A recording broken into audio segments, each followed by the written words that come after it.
Tiger Jairam Mahato ने उन सारे लोगों को कड़ी चेतावनी दे दी है जो कि जेल कैंप पार्टी के नाम पर गुंडागर्दी करते हैं, वसूली करते हैं। अवैध वसूली को धंधा बनाकर टाइगर जयराम महतो को बदनाम करने की ना सिर्फ साजिश रचते हैं, बल्कि वैसे लोग भी जो कि एक पदाधिकारी से झगड़ा होने पर डायरेक्ट सोशल मीडिया पर कॉल रिकॉर्डिंग डाल देते हैं। और जब से जेल कैंप पार्टी का गठन हुआ है तब से किसी न किसी का कॉल रिकॉर्डिंग वायरल होता रहता है। एक पदाधिकारी दूसरे पदाधिकारी से लड़ते रहता है और ये सारा मामला सोशल मीडिया पर आने के बाद जेल कैंप के सुप्रीमो टाइगर जयराम महतो ने बड़ा ऐलान कर दिया है और जेल कैंप के समर्थकों को, तमाम उनके पदाधिकारियों को, तमाम उनके नेताओं को ये वीडियो अंत तक देखना चाहिए ताकि टाइगर जयराम महतो ने जो दिशा निर्देश जारी किए हैं उन पर उनको अमल करना ही पड़ेगा, वरना ना सिर्फ पार्टी से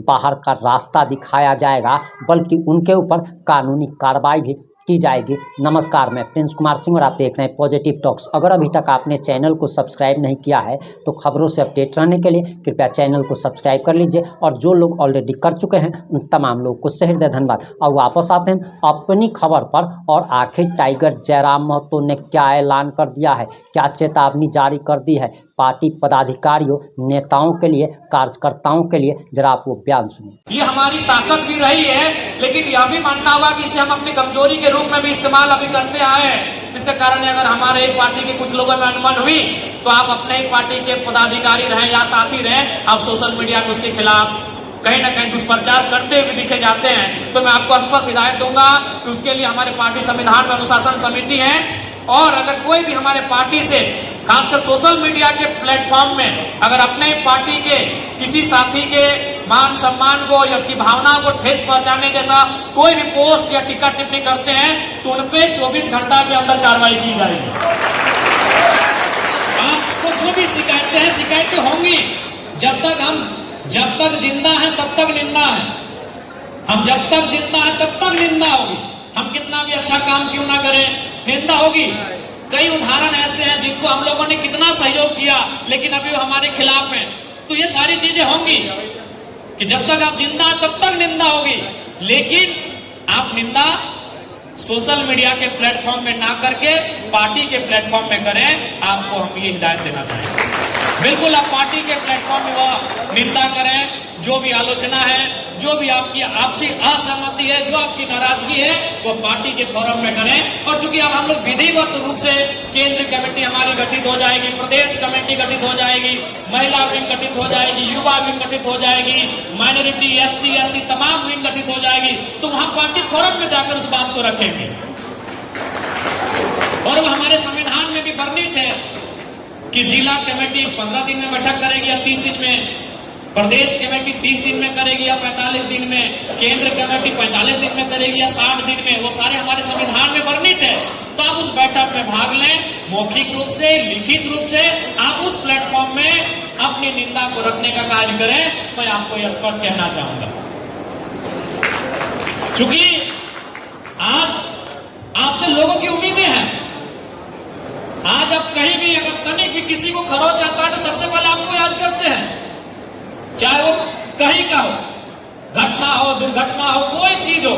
अगर किसी भी व्यक्ति को कुछ होता है सबसे पहले जेल कैंप को याद करते हैं, क्योंकि उनको मालूम है कि ये लोग हमारा सहयोग करेंगे, उनको मालूम है कि ये लोग हम लोग के साथ जरूरत पड़ा तो रात भर धरने में बैठेंगे। आज आप बताइए, तो उन्होंने पार्टी स्तर पे कार्यक्रम किया है। अगर कोई भी आज, चूंकि यह कार्यक्रम जनरली जनता का कार्यक्रम अपोजिशन ही करती है, सरकार तो अपनी उपलब्धि गिनाती है।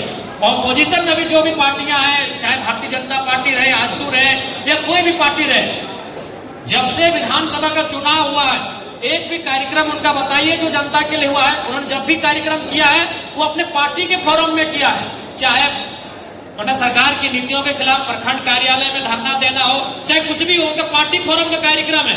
लेकिन आप देख लीजिए, आप धनबाद में उस दिन धरना में बैठे थे दीदी लोग, क्या कोई पार्टी फोरम का कार्यक्रम था? नहीं, जनता का कार्यक्रम था। ना ही कोई वहां बैनर था, ना ही कोई पोस्टर था। आप धरने में थे। कुछ दिन पहले मांडू में आप लोग धरना में बैठे थे, बगोदर में आप लोग रात को मुआवजा लेकर आए, तो क्या वहां कोई बैनर पोस्टर था? तो इस बात को मानिए कि पूरे राज्य में अगर जनता के लिए कोई काम कर रही है तो जेल कैंप कर रही है। बाकी कोई भी पार्टी है, आप पिछले जब से विधानसभा का चुनाव हुआ, जब से नई सरकार बनी है, आप एक कार्यक्रम मेरा बता दीजिए। अभी सिंदरी में एक घटना घटी, आपने देखा होगा, उन्होंने कार्यक्रम किया लेकिन उनके पार्टी का बैनर था। आप हमको बताइए, हमने हजारों कार्यक्रम ऐसा किया जहां ना बैनर था, ना पोस्टर था, जहां हमारा नाम था। क्योंकि ये हमारी आदत बन चुकी है, ये हमारी लत बन चुकी है कि जनता को समस्या होगी, जनता मुसीबत में होंगे तो हम वहां खड़े पाएंगे। तो लोग अगर आपसे उम्मीदें करते हैं, लोग अगर आपसे अपेक्षाएं रखते हैं, तो आप उनकी उम्मीदों को तभी पूरा कर पाएंगे जब आप संगठनिक रूप से मजबूत रहेंगे, आप एकजुट रहेंगे। इसलिए आपसे आग्रह होगी, आप सभी से मेरा, कि आप आपसी एकजुटता को, आपसी भाईचारे को, और भाईचारा भी, हालांकि कोई बोलता नहीं लेकिन दीदी लोग का बहुत ज्यादा एक्टिव मोड में रहती हैं, भाईचारा में दीदी लोग को भी जोड़ दिया जाता है, क्योंकि पुरुषवादी समाज रहा है हमारा। तो इस चीज को बरकरार रखेंगे आप। अभी देखिए, सुनीता दी और उषा दी दोनों पुपनकी की है, लेकिन थोड़ा हमें लगता है बातचीत बहुत कम होता है। अब दोनों हमसे समान, देखिए राखी में दोनों हमको बुलाएगी, हम दोनों हमको मिठाई खिलाएगी, लेकिन आपस में एक दूसरे को एक लोटा पानी तक नहीं पूछ रही है। हम उदाहरण दे रहे हैं, उदाहरण दे रहे हैं। तो ये परिस्थिति है हमारे राजनीतिक दल का, इन चीजों को दूर करना होगा और ये हमारी जिम्मेदारी है। हम एक बहुत बड़ा उद्देश्य लेकर चले हैं, हम एक बहुत बड़ा मकसद लेकर चले हैं, इस राज्य को बदलने की, इस राज्य की व्यवस्था को बदलने की, इस राज्य की सत्ता को बदलने की, यहाँ के लोगों की सोच को बदलने की। वो सपना, सोच तभी साकार होगा जब हम लोग एक साथ एक दिशा में काम करें। नहीं तो कहावत कही जाती है ना कि जो चार भाई होते हैं उनका चारों का जो सोच होता है वो चार दिशा में होता है। बड़ा पूरब सोचता, बस एक ही टाइम उनका सोच एक दिशा में होता है।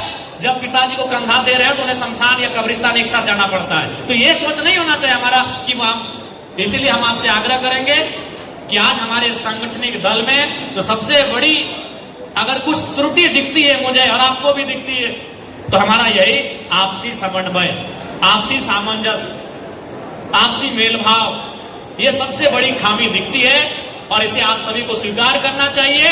और स्वीकार ही नहीं, उसे सुधार करना चाहिए, स्वीकार को सुधार करना चाहिए। स्वीकार करते हुए मैं आपसे ये कहना चाहूंगा।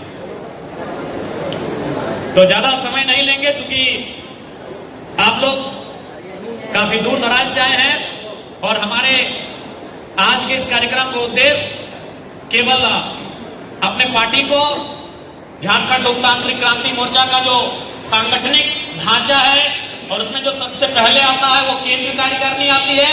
और आज हम लोग वार्षिक अधिवेशन के माध्यम से या वार्षिक मीटिंग के माध्यम से उस केंद्र कार्यकारिणी का विस्तार करेंगे और उसके बाद विधिवत रूप से तमाम जो हमारे विंग है उनका भी विस्तारीकरण किया जाएगा।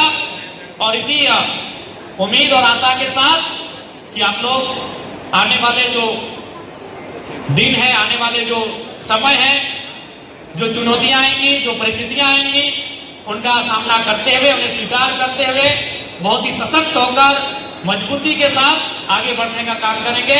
मैं आपसे ये आशा रखता हूं और आपसे ये भरोसा रखता हूं। आपने टाइगर जयराम महतो का बयान सुन लिया। क्या आप टाइगर जयराम महतो के ऐलान से, उनकी बातों से आप सहमत हैं अथवा असहमत हैं? अपनी प्रतिक्रिया कमेंट बॉक्स में जरूर दीजिएगा। जुड़े रहें हमारे साथ। जय हिंद, जय भारत।